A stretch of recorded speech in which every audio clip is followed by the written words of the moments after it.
lokhu bekezele wena ukuthi hayi Nkosi yami usahlanganisa.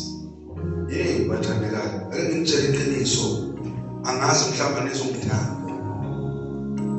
Umuntu oyimisele ukwenza into ngawe akakwazi uhlala phansi adabukele uwe kuthi wena nasebenzi ingabe ngaye ekhaya, kodwa ebekwazi ukuthi ahlale nawe akuzalise, wena umzalele, wena umphekele, wena umhayinele, wena umwashele, akakwazi ukuya ekhaya lokumdabukela. Niyezwa bathandana? Ngitshela iqiniso.